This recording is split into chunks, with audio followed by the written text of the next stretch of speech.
네. 인연 썩 꺼지지 못할까. 내 집 문지방에 더러운 피를 묻히느니 차라리 짐승의 밥이 되는 편이 나을 것이다.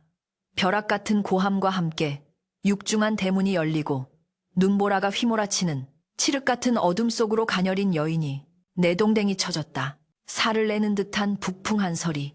여인의 얇은 저고리를 파고들어 살갗을 도려내는 듯한 고통을 안겨주었으나 차가운 눈바닥에 처박힌 연화는 비명조차 지르지 못한 채 얼어붙은 땅을 손톱이 빠지도록 긁어대며 몸을 일으키려 발버둥쳤다.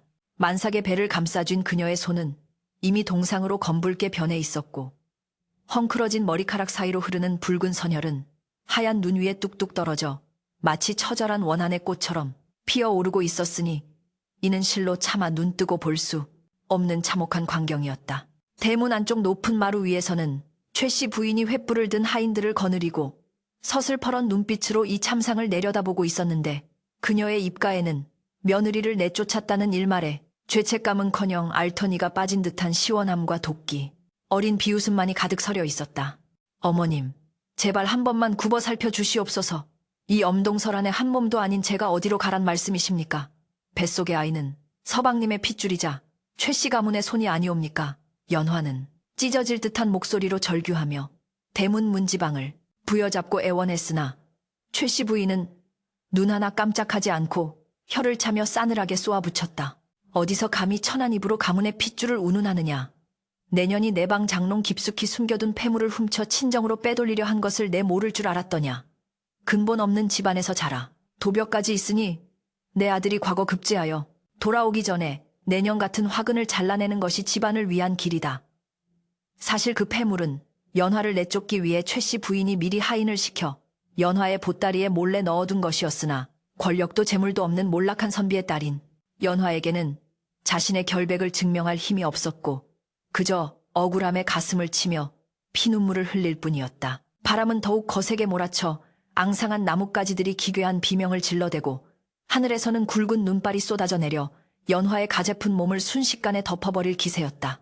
최 씨 부인은 추위에 몸을 떨면서도 독살스러운 표정을 거두지 않은 채 옆에 서 있던 하인에게 소금이 담긴 바가지를 가져오라 명했다. 옛말에 재수없는 것이 들어오면 소금을 뿌려 액땜을 한다 하였으니 내 오늘 이 집안의 애군을 모조리 씻어내리라. 최 씨 부인이 하인에게서 바가지를 빼앗아 연화의 머리 위로 하얀 소금을 사정없이 뿌려대자 상처 입은 연화에 피부에 소금이 다 타들어가는 듯한 통증이 전신을 휘감았다. 연화는 고통에 몸부림치며 비명을 질렀으나 그 비명 소리마저 휘몰아치는 눈보라 소리에 묻혀 허공으로 흩어져 버렸고 대문 틈 사이로 새어나오는 희미한 불빛만이 그녀가 아직 이승에 붙어있음을 알려주는 유일한 증거였다. 내 아들이 한양에서 장원급제하여 금이 환양하면 명문가 규수와 다시 혼례를 올릴 것이니 너는 꿈에서도 다시는 이 집 문턱을 밟을 생각 말거라. 여발하게 무엇들 하느냐. 당장 대문을 걸어 잠그고 저 부정한 년이 얼어 죽든 굶어 죽든 신경 쓰지 말라. 최 씨 부인의 호령이 떨어지기가 무섭게 하인들은 주저하면서도 감히 주인의 명을 거역할 수 없어 연화가 붙잡고 있던 문지방에서 그녀의 손을 억지로 떼어내고 쾅 하는 굉음과 함께 육중한 대문을 굳게 닫아 걸었다. 닫힌 대문 너머로 빗장이 걸리는 소리가 둔탁하게 들려오자 연화는 마치 세상의 끝으로 밀려난 듯한 절망감에 휩싸여 차가운 대문에 이마를 두며 오열했고 그녀의 뜨거운 눈물은 흐르자마자 차가운 얼음이 되어 볼을 핥히었다. 뱃속의 아이가 어미의 비통함을 느꼈는지 격렬하게 태동하기 시작했고 연화는 찢어지는 듯한 복통을 느끼며 눈 덮인 바닥 위로 스르르 무너져 내렸다. 사방은 칠흑 같은 어둠뿐이었고 인가 하나 없는 산기슭 외딴 곳에 위치한 최참판댁 주변에는 오직 굶주린 짐승들의 울음소리만이 음산하게 울려 퍼지고 있었다. 연화는 흐려져가는 의식 속에서도 뱃속의 아이를 지켜야 한다는 일념 하나로 젖먹던 힘을 다해 몸을 웅크리고 옷자락을 끌어모았으나 얇은 무명치마 하나로는 뼛속까지 파고드는 한기를 막아내기에 역부족이었다. 서방님께서만 계셨더라도 제가 이리 억울하게 쫓겨나지는 않았을 터인데. 연화는 입술이 파랗게 질린 채 과거를 보러 떠나며 꼭 급제하여 호강시켜주겠다고 다짐하던 남편의 따뜻한 미소를 떠올렸으나 그 기억조차 차가운 눈보라 속에서 희미해져만 갔다. 그녀의 몸 위로 하얀 눈이 수해처럼 덮이기 시작했고 그녀의 숨결은 점점 가늘어져만 갔다. 최 씨 부인은 대문 안으로 들어와 안도의 한숨을 내쉬며 따뜻한 아랫목으로 들어갔으나 그녀의 마음속 깊은 곳에는 알 수 없는 불안감이 싹트고 있었다. 며느리를 내쫓기 위해 꾸민 계략이 너무나 완벽했다고 자부하면서도 마지막 순간 연화가 보여준 그 원망서린 눈빛이 자꾸만 뇌리에 박혀 지워지지 않았기 때문이었다. 방 안의 따뜻한 온기 속에서도 최 씨 부인은 문득문득 등골이 오싹해짐을 느꼈지만 이내 고개를 저으며 스스로를 위로했다. 천한 것 하나 내쳤을 뿐이다. 내 아들의 앞길을 막는 걸림돌을 치운 것이니 조상님들도 내 결단을 칭찬하실 게야. 그러나 그녀는 알지 못했다. 자신이 내쫓은 것이 단순히 미운 며느리가 아니라 훗날 자신과 가문의 운명을 송두리째 뒤흔들 거대한 업보의 씨앗이었음을, 그리고 지금 대문 밖 눈보라 속에서 죽어가고 있는 여인이 장차 어떤 모습으로 다시 돌아오게 될지 꿈에도 상상하지 못한 채 최 씨 부인은 비단 이불을 끌어당기며 잠을 청하려 애썼다. 한편 대문 밖 눈구덩이 속에 파묻힌 연화는 서서히 다가오는 죽음의 그림자를 느끼며 마지막으로 하늘을 향해 원망 섞인 기도를 올렸다. 하늘이시여 굽어 살피소서. 제 목숨은 거두어 가셔도 좋으나 부디 이 아이만은 살려주시옵소서. 그리고 만약 제가 살아남는다면, 만약 기적처럼 제가 다시 눈을 뜬다면 오늘 제가 당한 이 치욕과 고통을 저들에게 똑같이 아니 몇 배로 갚아주게 하소서. 연화의 눈에서 흐른 마지막 눈물 한 방울이 눈 위에 떨어져 붉게 번져나갈 때 멀리서 희미한 인기척과 함께 눈을 밟는 소리가 들려오기 시작했다. 그것이 저승사자의 발소리인지 아니면 구원의 손길인지 분간할 수 없는 몽롱한 의식 속에서 연화는 끝내 정신을 잃고 차가운 어둠 속으로 완전히 잠겨들었다. 의식의 끈을 놓고 차가운 어둠 속을 부유하던 연화에게 희미하게 들려오는 소리가 있었으니 그것은 바람 소리도 짐승의 울음소리도 아닌 규칙적으로 두드리는 목탁 소리와 나지막한 독경 소리였다. 마치 먼 꿈결에서 들려오는 듯하던 그 소리는 점차 또렷해지며 얼어붙었던 그녀의 감각을 하나둘 깨우기 시작했고 지독한 한기 대신 훈훈한 온기가 전신을 감싸고 있음을 깨닫는 순간 연화는 무거운 눈꺼풀을 힘겹게 들어 올렸다. 눈앞에 펼쳐진 광경은 눈보라치던 최참판댁 대문 밖이 아니라 낙지만 정갈한 산사의 방 안이었고 코끝에는 은은한 향냄새와 쑥 타는 냄새가 섞여 맴돌고 있었다. 정신이 드시는 게냐? 저승 문턱까지 갔던 몸이니 아직 움직이지 말거라. 굵고 깊은 목소리에 고개를 돌리니 하얀 수염이 가슴까지 내려온 노승. 한 분이 걱정스러운 눈빛으로 자신을 내려다보고 있었는데 그는 바로 지난밤 눈더미 속에 파묻혀 죽어가던 연화를 발견하고 업어다 살려낸 이 산사의 주지스님인 해암대사였다. 연화는 말을 하려 입을 열었으나 터져나온 것은 목이 맨 신음소리뿐이었고 자신의 불룩한 배를 감싸쥐며 아이의 생사를 확인하려는 본능적인 몸짓에 해암대사는 고개를 끄덕이며 안심시키듯 말했다. 부처님의 가피로 아이도 무사하니라. 허나 산모의 기력이 쇠하여 출산이 쉽지 않을 것이니 마음을 단단히 먹어야 할 것이다. 그날 밤 산사에는 다시금 눈보라가 몰아쳤으나 연화가 머무는 작은 방 안은 생과 사를 오가는 치열한 사투의 열기로 가득 찼다. 뼈마디가 벌어지는 듯한 끔찍한 산통이 밀려올 때마다 연화는 입술을 깨물며 비명을 삼켰고 이마에서는 식은땀이 비오듯 쏟아져 베개를 적셨다. 어머님, 살려주세요. 아가야, 제발. 고통 속에서 헛소리처럼 내뱉는 말들은 지난밤 겪었던 끔찍한 기억과 뒤섞여 연화를 더욱 괴롭혔으나 그녀는 뱃속의 아이를 지켜야 한다는 일념 하나로 정신을 붙잡으려 안간 힘을 썼다. 해암대사와 동자승이 번갈아가며 뜨거운 물과 수건을 나르고 산모의 기력을 돋우기 위해 산삼달인 물을 억지로 입에 흘려 넣는 등 온갖 정성을 다한 끝에 새벽닭이 울 무렵 고고한 아기 울음소리가 산사의 정적을 깨뜨리며 울려 퍼졌다. 고추 달린 사내아이다 칠삭둥이로 태어났으나 울음소리가 우렁찬 것을 보니 장차 큰 인물이 될 상이로구나.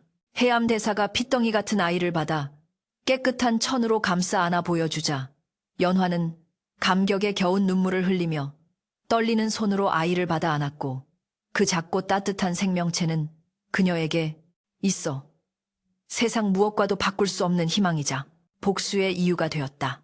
산후 조리라야 기껏해야 미역국에 쌀밥 한 그릇이 전부였지만 연화에게는 최참판댁에서 먹던 기름진 음식보다 이 산사의 거친 밥상이 훨씬 더 귀하고 달게 느껴졌다.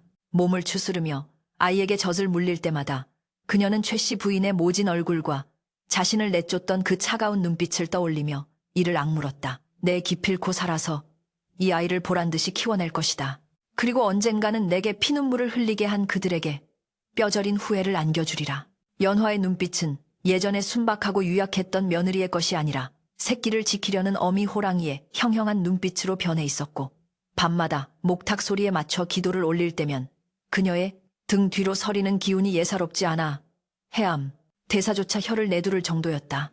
해암 대사는 연화에게 불교의 이치와 세상살이의 지혜를 가르치며 그녀의 마음속에 맺힌 원한이 맹목적인 복수심이 아닌 스스로를 단련하고 성장시키는 밑거름이 되도록 이끌어 주었다. 보살님 원한은 물의 색이고 은혜는 돌의 색이라 하였으나 악을 징벌하는 것 또한 중생을 구제하는 길일 수 있음이니 부디 그 마음을 잘 다스려 큰 뜻을 품으시게.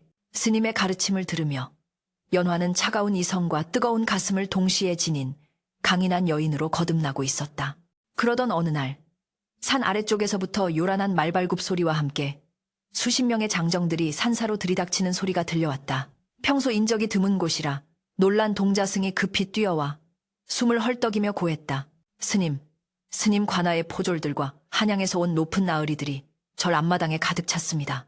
누군가를 찾고 있다는데 기세가 흉흉하여 무섭습니다. 요 연화는 순간 가슴이 철렁 내려앉으며 혹시 최참판댁에서 자신과 아이를 해하러 보낸 자들이 아닐까 하는 두려움에 몸을 떨었다. 그녀는 급히 아이를 품에 안고 뒷방으로 몸을 숨기려 했으나 해암대사는 침착한 표정으로 그녀를 제지하며 말했다. 두려워 말라. 저들의 기운이 살기가 아니라 귀기 귀치를 띠고 있으니 필시 너를 해하러 온 자들은 아닐 것이다. 당당하게 나가 맞이하거라. 스님의 말에 용기를 얻은 연화는 온매무새를 가다듬고 방문을 열고 나갔고, 마당에는 화려한 관복을 입은 관리들과 무장을 한 호위무사들이 도열해 있어 산사의 고즈넉한 풍경과는 이질적인 위압감을 풍기고 있었다. 그들 중 우두머리로 보이는 백발이 성성한 노신이 연화를 보자마자 눈을 크게 뜨더니 이내 땅바닥에 넙죽 엎드리며 통곡하기 시작했다. 아이고, 아기씨 살아계셨군요. 이 늙은이가 죽을 죄를 지었습니다. 진작 찾아뵙지 못하고 이 험한 곳에서 고생하시게 하다니 면목이 없사옵니다. 노신의 통곡 소리에 다른 관리들도 일제히 무릎을 꿇고 머리를 조아리니 영문을 모르는 연화는 어리둥절하여 뒷걸음질 쳤다.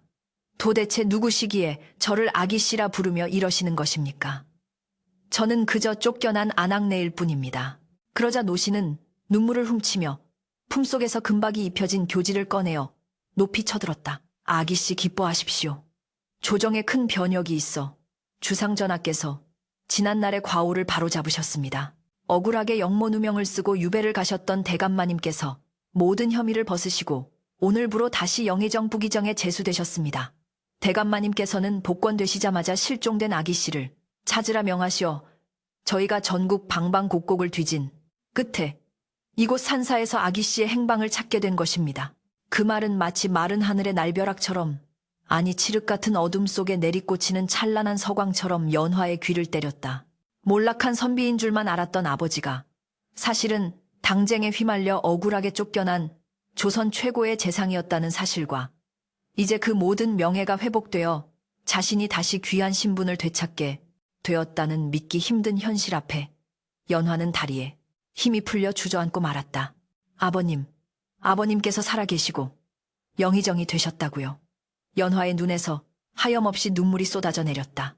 그것은 단순히 신분 상승에 대한 기쁨이 아니라 지난 세월 겪어야 했던 멸시와 천대, 그리고 사무치는 그리움이 한꺼번에 터져 나온 것이었다. 노신은 급히 하인들을 시켜 가져온 비단 옷과 폐물이 든 함을 연화 앞에 대령했다. 대감마님께서 아기씨를 위해 한양 최고급 비단으로 지으신 의복과 장신구입니다. 이제 그 누추한 옷을 벗으시고 영의정댁 영예로서의 품위를 되찾으시옵소서. 가마가 대기하고 있으니 곧바로 한양으로 모시겠습니다. 연화는 떨리는 손으로 비단 옷을 어루만졌다. 거칠고 투박한 무명천과는 비교도 안 될 만큼 부드러운 감촉이 손끝에 전해져 오자 그녀의 마음속에서 움츠러들었던 자존감이 꿈틀대며 되살아나기 시작했다. 그녀는 방으로 들어가 낡은 옷을 벗어던지고 붉은색 비단 저고리와 감청색 치마를 입은 뒤 옥비녀를 머리에 꽂았다. 거울 대신 물동이에 비친 자신의 모습은 더 이상 초라한 쫓겨난 며느리가 아니라 감히 범접할 수 없는 고귀한 기품이 흐르는 명문가의 여인이었다. 품에 안긴 아이조차 비단 강보에 쌓이니 천하를 호령할 왕손, 부럽지 않은 귀티가 흘렀다. 방을 나선 연화의 모습에 마당에 엎드려 있던 관리들과 하인들은 감히 고개를 들지 못하고 숨을 죽였다.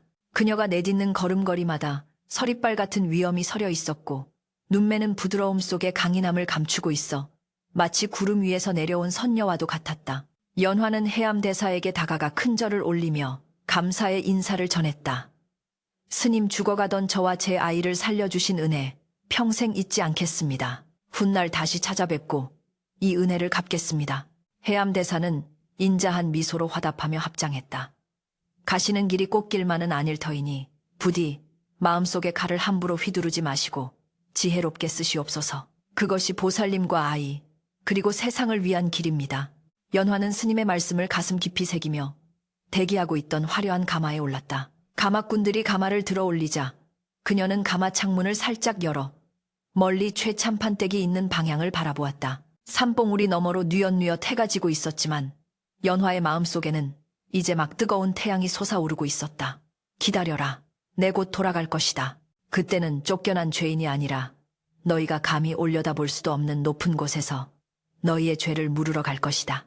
가마 행렬은 수많은 호위 무사들의 호위를 받으며 산길을 내려가기 시작했고 그 웅장한 행렬은 마치 개선장군의 입성과도 같았으니 산천초목조차 숨죽여 그녀의 앞길을 열어주는 듯했다.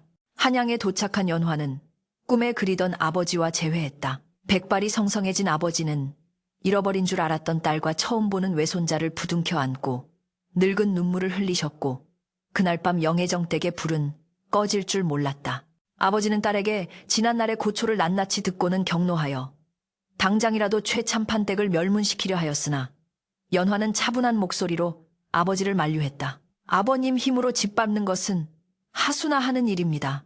저들이 가장 중요하게 여기는 것이 권세와 재물이니 그것이 얼마나 허망한 것인지 그리고 자신들이 버린 것이 얼마나 귀한 것이었는지를 뼈저리게 느끼게 해주고 싶습니다. 제게 맡겨주십시오. 연화의 눈빛에서 읽히는 단호한 의지에 아버지는 고개를 끄덕이며 딸의 뜻을 존중해 주었다. 그리하여 연화는 영의정댁 안주인으로서의 권한을 위임받아 집안 살림을 장악하고 아버지의 정치적 후광을 등에 업고 사교계에 진출하였다. 그녀의 뛰어난 미모와 학식 그리고 고매한 인품은 순식간에 한양 장안의 소문을 낳았고 모든 귀부인이 그녀와 말 한마디 섞어보는 것을 영광으로 여길 정도가 되었다. 바야흐로 연화는 단순한 영의정의 딸을 넘어 조선 팔도를 뒤흔들 막강한 실세로 떠오르고 있었던 것이다. 그리고 그녀는 서서히 아주 치밀하게 자신을 지옥으로 내밀었던 시댁을 향한 복수의 그물을 짜기 시작했다. 세월은 유수와 같이 흘러 어느덧 강산이 변한다는 10년의 세월이 훌쩍 지났으니 그 사이 계절은 수없이 바뀌어 헐벗었던 나뭇가지에 새순이 돋고 꽃이 피기를 반복하였다. 한양 도성에서 출발한 화려한 행렬이 남쪽을 향해 뻗은 대로를 가로지르며 위용을 뽐내고 있었는데 맨 앞에는 청도기 떳떳이를 든 기수들이 길을 열고 그 뒤로 태평소와 나발을 부는 쥐타대가 웅장한 곡조를 울리니 산천초목이 그 소리에 진동하는 듯하였다. 오색 찬란한 비단 덮개로 장식된 쌍가마가 행렬의 중앙에 위치하고 그 주위를 수십 명의 호위 무사와 시녀들이 구름처럼 에워싸고 있었으니 이는 마치 왕비가 행차하는 것이 아닌가 하는 착각을 불러일으키기에 충분했다. 길가에 나온 백성들은 생전 처음 보는 화려한 광경에 입을 다물지 못하고 머리를 조아리며 감히 눈을 들어 쳐다보지도 못한 채 수군거렸다. 저 가마에 타고 계신 분이 뉘시길래 이토록 기세가 등등한가 듣자 하니 이번에 새로 부임한 관찰사보다 더 높은 한양의 영의정 대감댁 귀한 따님이시라던데 효심이 지극하여 예전에 인연이 있던 사찰에 불공을 드리러 오신 길이라더군. 백성들의 경외 어린 속삭임 속에서 가마의 창문이 살짝 열리더니 옥처럼 고운 손이 나와 바깥 풍경을 잠시 더듬는 듯 하다가 이내 사라졌다. 가마 안에 앉은 연화는 흔들리는 가마의 리듬에 몸을 맡긴 채 창밖으로 스쳐 지나가는 익숙한 산세를 보며 만감이 교차하는 표정을 짓고 있었다. 10년 전 만삭의 몸으로 쫓겨나 눈보라 속을 헤매던 그 처참했던 밤의 기억이 어제 일처럼 생생하게 떠올라 가슴 한구석을 찌릿하게 만들었으나 이제 그녀의 곁에는 듬직하게 자란 10살 배기 아들 선우가 앉아 어미의 손을 꼭 잡고 있었다. 어머니, 저기 보이는 산이 예전에 말씀하셨던 그 산입니까? 어머니께서 저를 낳으시고 고생하셨다는 곳이. 총명한 눈빛을 빛내며 묻는 아들의 질문에 연화는 인자한 미소를 지으며 아들의 머리를 쓰다듬었다. 그러하다. 네가 태어난 곳이자 네 외할아버지의 은덕으로 우리가 다시 일어선 곳이지. 허나, 선우야, 명심하거라. 우리가 이곳에 온 것은 단순히 추억을 더듬기 위함이 아니라 맺힌 것을 풀고 잘못된 것을 바로잡아 하늘의 이치를 세우기 위함이란다. 어머니의 단호한 목소리에 어린 선우는 비록 그 깊은 뜻을 다 헤아리지는 못했으나 어머니의 눈 속에 일렁이는 서늘한 불꽃을 보며 고개를 끄덕였다. 연화는 다시 눈을 감고 호흡을 가다듬었다. 이제 곧 그들이 있는 마을이다. 심장이 격렬하게 요동쳤으나 그것은 두려움이 아닌 사냥감을 앞에 둔 맹수의 흥분과도 같은 전율이었다. 한편 연화의 행렬이 향하고 있는 마을의 최참판 댁은 10년 전의 위세는 온데간데 없이 쓰러져가는 폐가와 다름없는 몰골을 하고 있었다. 기와지붕 곳곳에는 잡초가 무성하게 자라났고 칠이 벗겨진 대문은 삐그덕거리며 을씨년스러운 소리를 내고 있었으며 마당을 오가는 하인들의 숫자는 손에 꼽을 정도로 줄어들어 활기라고는 찾아볼 수 없었다. 안방 아랫목에 앉아있는 최씨 부인은 예전보다 훨씬 늙고 추레해진 모습으로 곰방대를 두드리며 며느리에게 고래고래 소리를 지르고 있었다. 애인에게 집안에 들어오는 며느리마다 어찌 이리 복이 없는 것들 뿐인지 내가 전생에 무슨 죄를 지어 이런 꼴을 보고 산단 말이냐. 쌀독은 비어가는데 남편이라는 작자는 주색 잡기에 빠져 돈을 물쓰듯 하고 아들이란 놈은 과거에 10번이나 낙방하고도 정신을 못 차리니 내 속이 문드러진다 문드러져. 최씨 부인은 연화를 내쫓은 뒤 부잣집 딸을 새 며느리로 맞았으나 가세가 기울자 그 며느리마저 친정으로 도망가 버렸고 지금 있는 며느리는 가난한 집안에서 데려온 터라 최씨 부인의 구박을 온몸으로 받아내고 있었다. 그때 밖에서 술에 잔뜩 취한 아들 최서방이 비틀거리며 들어와 마루에 벌러덩 들어누웠다. 어머니, 돈 좀 주시지요. 내 이번에는 기필코 족집게 과외선생을 모셔와 급제를 할 터이니 엽전 몇 냥만. 술 냄새를 풍기며 횡설수설하는 아들의 꼴을 보니 최씨 부인은 억장이 무너지는 듯하여 가슴을 치며 통곡했다. 이놈아 내놈 뒷바라지 하다가 전답 다 팔아먹고 이제 남은 건 이 낡은 기와집 한 채뿐이다. 네가 사람이냐? 어미가 굶어 죽게 생겼는데 술 타령이나 하고 자빠졌으니 아이고 내 팔자야. 최씨 부인의 통곡 소리가 담장을 넘어갈 즈음 이웃집에 마실 나갔던 하인놈 하나가 헐레벌떡 뛰어들어와 숨을 헐떡이며 소리쳤다. 마님 큰일 났습니다. 아니 큰 경사가 났습니다. 요 지금 읍내 관아 쪽에 난리가 났습니다. 최씨 부인은 눈물을 훔치며 짜증 섞인 목소리로 대꾸했다. 경사는 무슨 얼어 죽을 경사냐. 빚쟁이들이라도 들이닥쳤다는 게냐. 하인은 흥분하여 침을 튀기며 말을 이었다. 그게 아니었고 한양에서 영혜정 대감댁 마님께서 행차하셨다지 뭡니까. 그 행렬이 얼마나 대단한지 심리 밖에서도 금빛 찬란하여 눈이 부실 지경이라 합니다. 지금 사또 나으리께서도 버선발로 뛰어나가 맞이하고 관아 객사를 비워 그 귀한 분을 모셨다는데 가져온 짐 보따리만 수십 수래요. 하사품으로 뿌리는 쌀과 비단이 산을 이룬답니다. 그 말을 듣는 순간 최씨 부인의 가라던 눈에 탐욕스러운 광채가 번뜩였다. 영혜정 대감댁 마님이라니. 하늘이 나를 버리지 않으셨구나. 내 비록 지금은 몰락했으나 썩어도 준치라고 양반 가문의 뼈대는 남아있지 않은가. 잘만 하면 그 귀부인의 눈에 들어 아들놈 벼슬자리 하나 얻는 것은 식은 죽먹기일 것이고 떡고물이라도 떨어지면 이 지긋지긋한 가난에서 벗어날 수 있을 게야. 최씨 부인은 벌떡 일어나 앉으며 하인에게 호통쳤다. 당장 장롱 속에 남겨둔 옥놀이개와 산삼 한 뿌리를 꺼내 오너라. 그리고 아들놈 술 좀 깨게 찬물이라도 끼얹고 내 당장 그 귀하신 분을 알현하러 갈 것이다. 최씨 부인은 장롱 깊숙한 곳, 쥐들이 갉아먹다 남은 낡은 비단, 보자기를 꺼내 그 속에 숨겨두었던 마지막 폐물들을 주섬주섬 챙겼다. 이것들은 언젠가 집안이 망하면 목숨줄이라도 부지하려고 아껴둔 것들이었으나 지금 그녀의 눈에는 더 큰 대박을 터뜨리기 위한 미끼로 보일 뿐이었다. 그녀는 거울 앞에 앉아 듬성듬성한 머리카락에 동백기름을 바르고 조밋은 비단 옷을 꺼내 입으며 스스로에게 최면을 걸었다.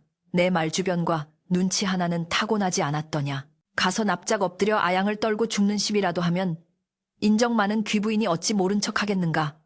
암 그렇고 말고. 그녀는 아들이 정신을 못 차리고 코를 골자 혀를 차며 혼자서라도 가겠다며 채비를 서둘렀다. 밖으로 나온 최 씨 부인은 읍내로 향하는 길 내내 머릿속으로 온갖 달콤한 상상을 펼쳤다. 아들이 벼슬을 얻어 금이 환향하는 모습, 다시금 마을 사람들에게 떵떵거리며 호령하는 모습, 잃어버린 전답을 되찾고 기와집을 새로 올리는 모습들이 주마등처럼 스쳐 지나갔다. 관아 객사에 도착하니 과연 소문대로 경비가 삼엄하고 분위기가 엄숙하였다. 입구에는 키가 8척이나 되는 호위 무사들이 서슬퍼런 창을 들고 지키고 있었고 안에서는 은은한 가야금 소리와 향긋한 차 냄새가 흘러나와 최 씨 부인의 길을 죽였다. 최 씨 부인은 문지기에게 다가가 비굴한 웃음을 지으며 허리를 굽혔다. 이보시게 나는 이 고을의 명망 높은 최참판댁 안주인일세. 한양에서 오신 귀한 마님께 문안 인사를 드리고 귀한 예물을 바치고자 왔으니 부디 통기 좀 해주게나. 문지기는 최 씨 부인의 허름한 행색을 위아래로 훑어보며 코웃음을 쳤다. 명망은 무슨 빚쟁이한테 쫓기는 주제에 썩 물러가시오. 마님께서는 여독을 풀고 계시니 아무나 드릴 수 없소. 최 씨 부인은 자존심이 상해 얼굴이 붉어졌으나 여기서 물러설 수는 없었다. 그녀는 품속에서 엽전 꾸러미를 몰래 꺼내 문지기의 손에 쥐어주며 애원했다. 제발 부탁이네. 내 아들의 앞길이 달린 일이야. 그냥 인사만 올리게 해다오. 내 이 은혜는 잊지 않음세. 뇌물의 힘은 예나 지금이나 통하는 법인지 문지기는 짐짓 못 이기는 척 안으로 들어가더니 한참 만에 나와 고개를 까딱였다. 운 좋은 줄 아시오. 마님께서 마침 이 고을의 풍속을 듣고 싶어 하던 차에 토박이 양반과 부인이라 하니 잠시 뵙겠다고 하십니다. 단 허튼 수작 부렸다가는 저 창끝이 목을 칠 것이니 명심하시오.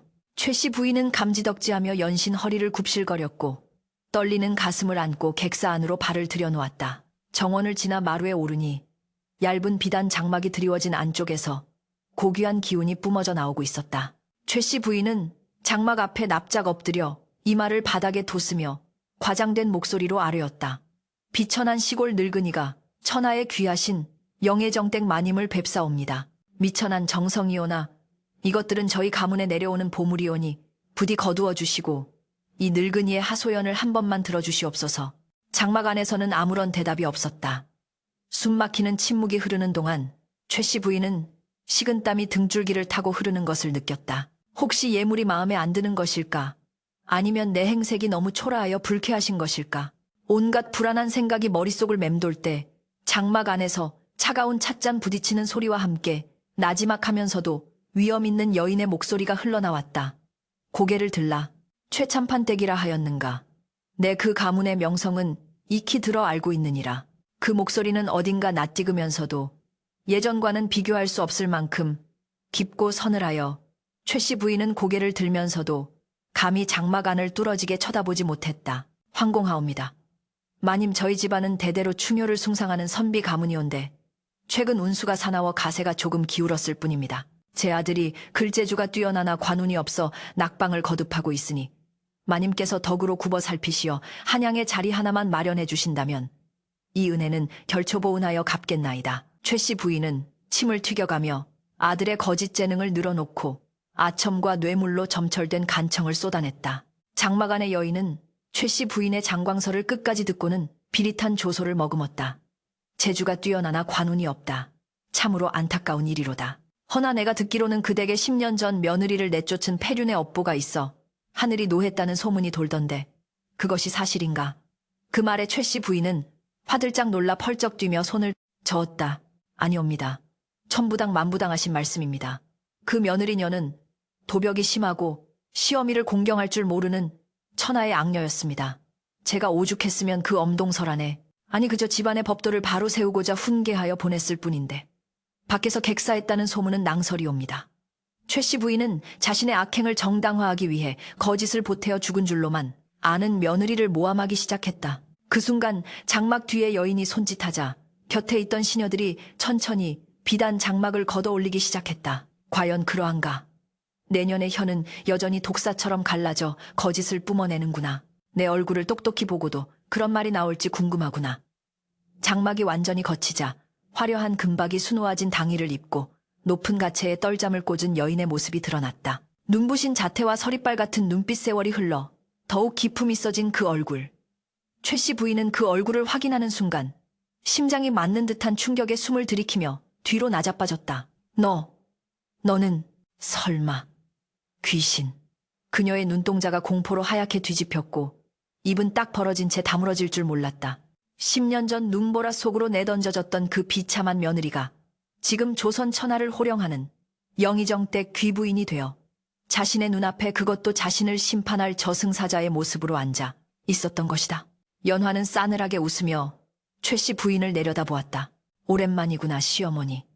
내 그토록 그리워하던 인사를 이제야 올리게 되었소. 그 목소리는 부드러웠으나 그 속에 담긴 칼날은 이미 최 씨 부인의 목을 겨누고 있었다. 귀신이다. 10년 전 눈구덩이에서 얼어 죽은 원귀가 대낮에 나를 잡으러 왔구나. 최 씨 부인은 공포에 질려 뒷걸음질 치다 마루 끝에 걸려 엉덩방아를 부쉈고 사색이 된 얼굴로 손을 무인해가 사시가관구에서 허우적거렸다. 눈앞에 앉아있는 여인은 분명 자신이 그토록 모질게 내쳤던 며느리 연화의 얼굴을 하고 있었으나 그 기품과 위엄은 감히 쳐다볼 수조차 없을 만큼 찬란하여 도무지 이승의 사람 같지가 않았기 때문이었다. 연화는 그런 시어머니의 추태를 싸늘한 눈빛으로 내려다보며 옥굿을 굴러가는 듯 맑으나 뼈가 시리도록 차가운 목소리로 입을 열었다. 원귀라, 틀린 말은 아니지요. 그날 밤 당신이 내쫓은 그 차가운 눈밭에서 연화라는 이름의 여인은 죽었습니다. 허나 하늘이 굽어 살피사 그 원한을 갚고 핏줄을 지키라. 명하시어 영의정댁의 여식으로 다시 태어났을 뿐입니다. 아직도 상황 파악이 되지 않으십니까? 최 씨 부인. 연화가 천천히 자리에서 일어나 한 걸음씩 다가오자 비단 치맛자락이 스치며 나는 사각거리는 소리조차 최 씨 부인에게는 저승사자의 발소리처럼 들려왔다. 최 씨 부인은 그제야 이것이 꿈도 환영도 아닌 명백한 현실임을 깨달았다. 죽은 줄만 알았던 며느리가 살아서 그것도 감히 범접할 수 없는 권세를 등에 업고 돌아온 것이다. 아가, 아님. 내 눈이 어두워 귀한 분을 못 알아배었습니다. 이 늙은이가 노망이 들어 헛소리를 하였나 봅니다. 최 씨 부인은 본능적으로 살 길을 찾아 납작 엎드리며 비굴하게 말을 바꿨으나 덜덜 떨리는 손끝은 그녀의 극심한 공포를 숨기지 못했다. 연화는 탁자 위에 놓인 최 씨 부인이 가져온 뇌물 보따리를 집어들어 마당으로 휙 던져버렸다. 쨍그랑하는 소리와 함께 낡은 옥놀이개가 산산조각이 났고 최 씨 부인의 심장도 함께 내려앉았다. 이따위 썩은 물건으로 내 눈을 가릴 수 있을 거라 생각했소.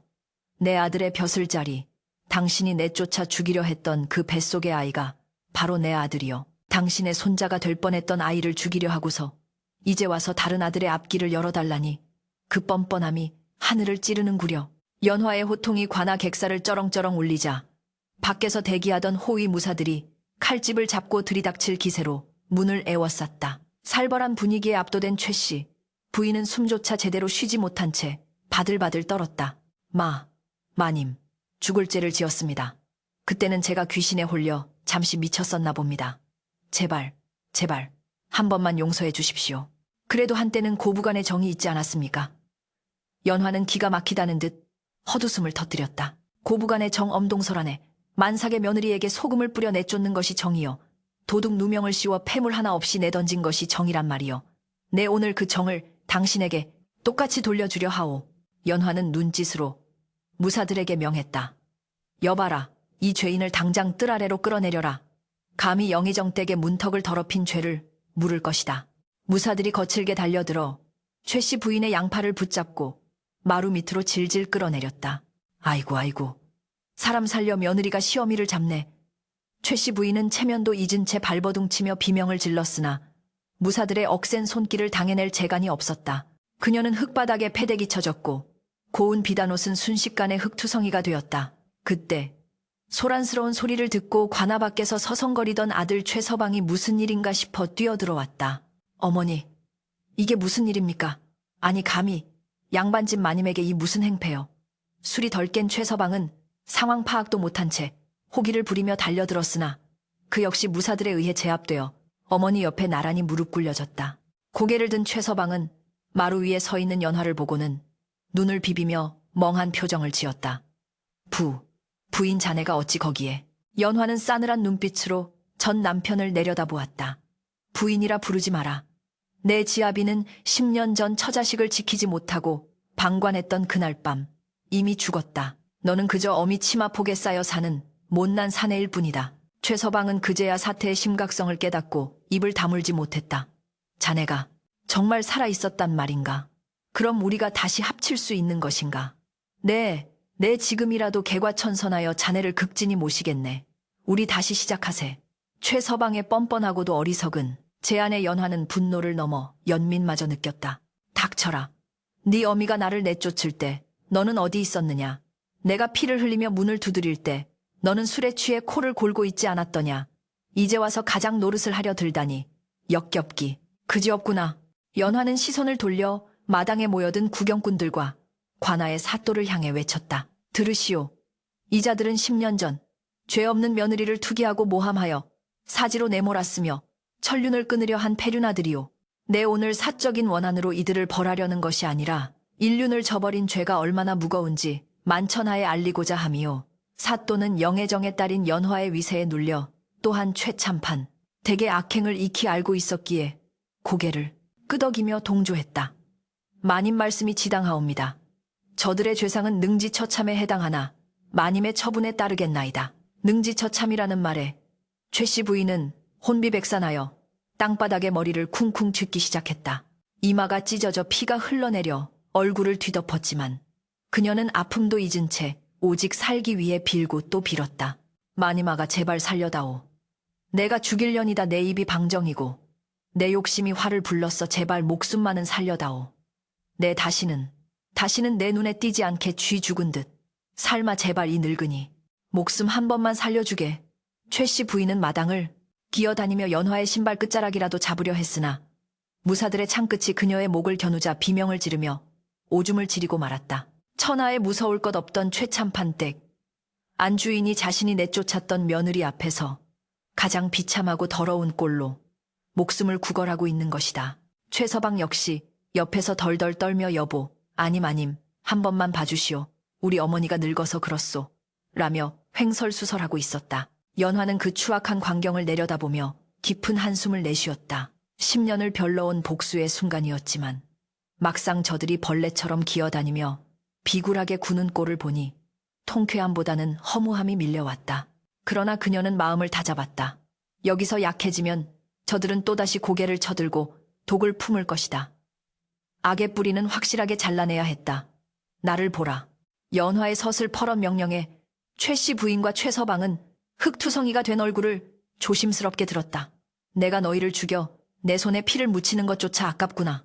허나 지은 죄에는 반드시 대가가 따르는 법. 너희가 그토록 아끼던 재물과 양반의 허울, 내가 모두 거두어 갈 것이다. 연화는 사또에게 명하여 최참판댁의 가산을 정몰하고 그들이 가진 모든 전답과 집문서를 가져오게 하였다. 이미 빚더미에 앉아있던 터라 남은 것도 별로 없었지만 그나마 남은 껍데기마저 완전히 벗겨버린 것이다. 너희는 이제부터 이 고을에서 양반 행세를 할 수 없을 것이다. 내 너희의 집을 헐어 그 자리에 빈민들을 위한 구휼소를 세울 것이니 너희는 그 구휼소의 가장 밑바닥에서 허드렛 일을 하며 평생 속죄하며 살거라. 만약 이 명을 어기고 도망치거나 다시 양반 행세를 하려 든다면 그때는 국법으로 엄히 다스려 노비로 삼을 것이다. 그것은 죽음보다 더한 형벌이었다. 평생을 남을 부리고 떵떵거리며 살던 그들에게 자신들의 집터에서 천한 일을 하며 남의 밥을 얻어먹으라는 것은 살아서 지옥을 맛보라는 것과 다름없었다. 최씨 부인은 그 말을 듣고 혼절할 듯 몸을 휘청거렸으나 당장 목이 달아나지 않았다는 안도감과 앞으로 닥칠 비참한 운명에 대한 절망감이 뒤섞여 짐승 같은 울음소리를 토해냈다. 아이고, 내 팔자야. 천벌을 받았구나, 천벌을. 그녀는 흙바닥을 치며 통곡했고 최서방은 멍하니 하늘만 쳐다볼 뿐이었다. 연화는 그들에게서 등을 돌리며 마지막으로 쏘아붙였다.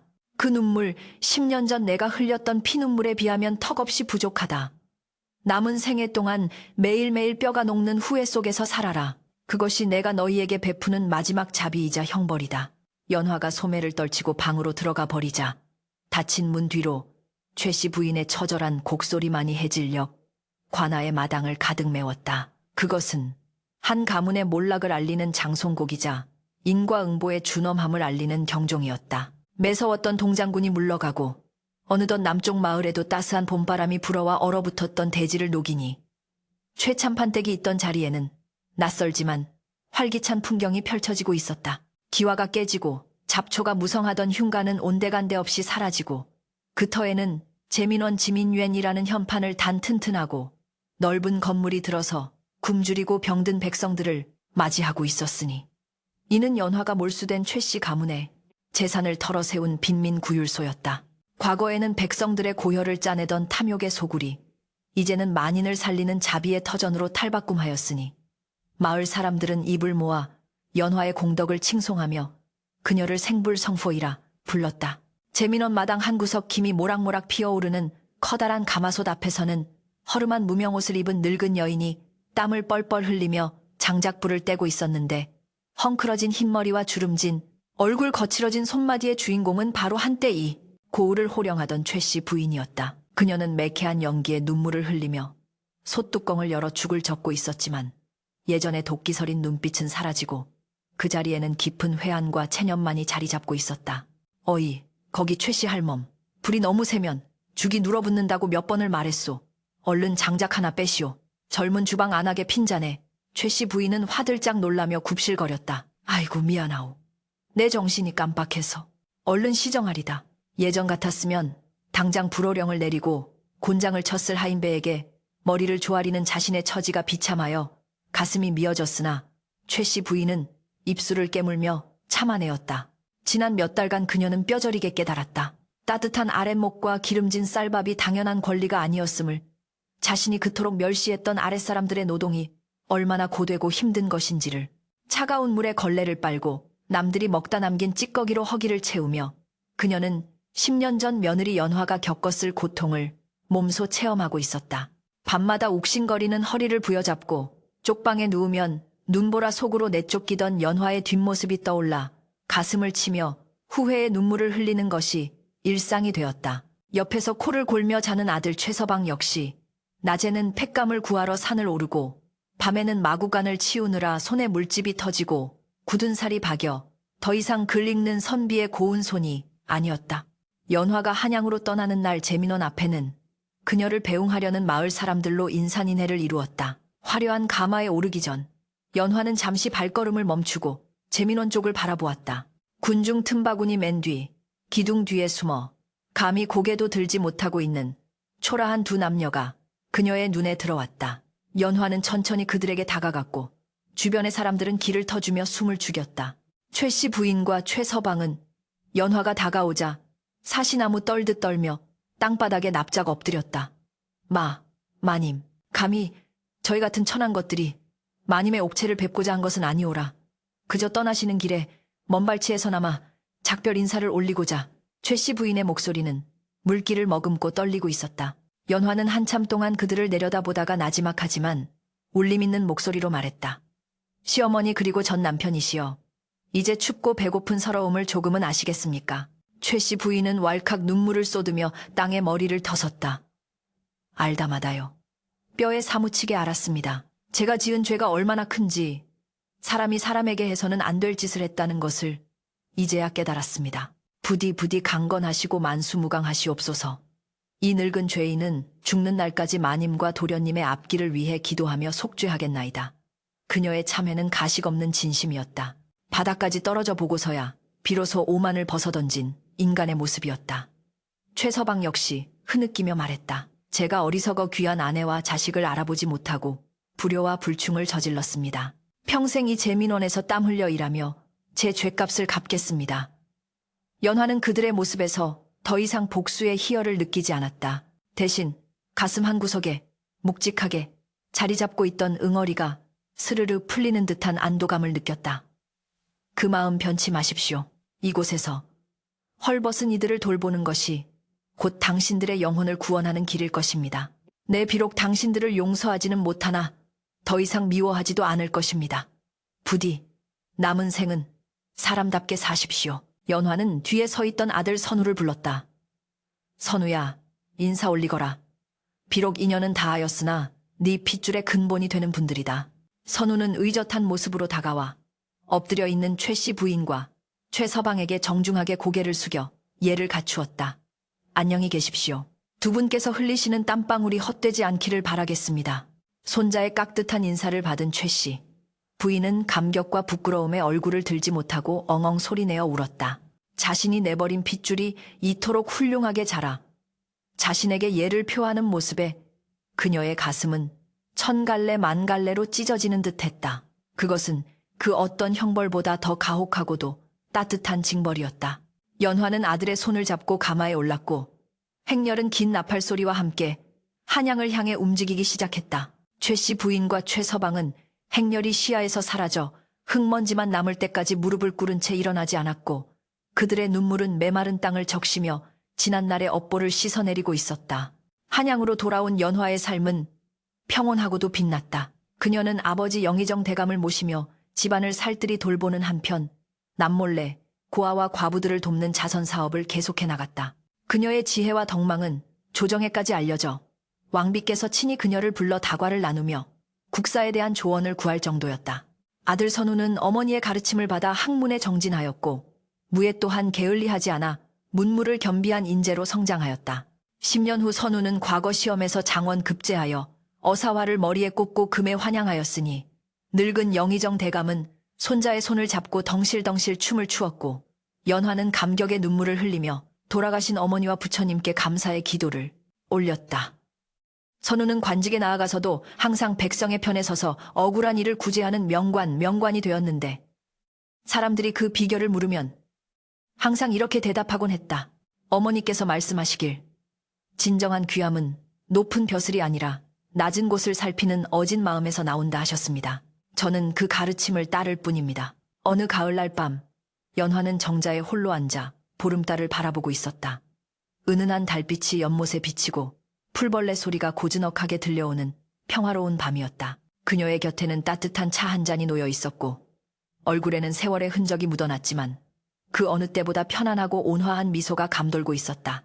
10수년 전 눈보라치던 밤 대문 밖으로 쫓겨나며 품었던 원한과 도끼는 이제 세월의 강물에 씻겨 내려가고 그 자리에는 단단한 연꽃 씨앗처럼 영그러진 삶의 지혜만이 남아 있었다. 그녀는 하늘을 향해 속삭였다. 보십시오. 인과응보의 이치는 한치의 오차도 없었으며 시련은 저를 죽이지 못하고 오히려 더 강하고 귀하게 만들었습니다. 이제 저는 누구도 미워하지 않으며 오직 주어진 삶을 감사하며 살 것입니다. 바람이 불어와 나뭇잎을 흔들자 마치 하늘이 그녀의 독백에 화답하는 듯한 소리가 났다. 연화의 이야기는 입에서 입으로 전해져 조선 팔도에 퍼져나갔다. 사람들은 그녀의 이야기를 통해 권불 10년 괜대신연의 무상함과 사필귀정, 십익괴정의 진리를 되새겼다. 악한 마음으로 남을 해하면 반드시 그 화가 자신에게 돌아오고 모진 시련 속에서도 선한 마음과 의지를 잃지 않으면 언젠가는 반드시 복을 받게 된다는 교훈은 시대를 넘어 수많은 며느리와 시어머니 그리고 모든 사람의 가슴 속에 깊은 울림을 주었다. 최 참판댁이 있던 자리에 세워진 제민원은 훗날까지 남아 수많은 생명을 구했고 연화가 심은 덕의 나무는 무성하게 자라 그 그늘 아래 많은 이들이 평안을 얻었으니 그녀의 이름은 비석에 새겨진 글자보다 더 깊이 사람들의 마음속에 영원히 기억되었다. 세상이 아무리 험하고 악이 판을 치는 듯해도 결국 선은 악을 이기고 진실은 밝혀지기 마련이라는 믿음. 그것이 바로 연화가 험난한 운명을 넘어 우리에게 남겨준 가장 고귀한 유산이었다.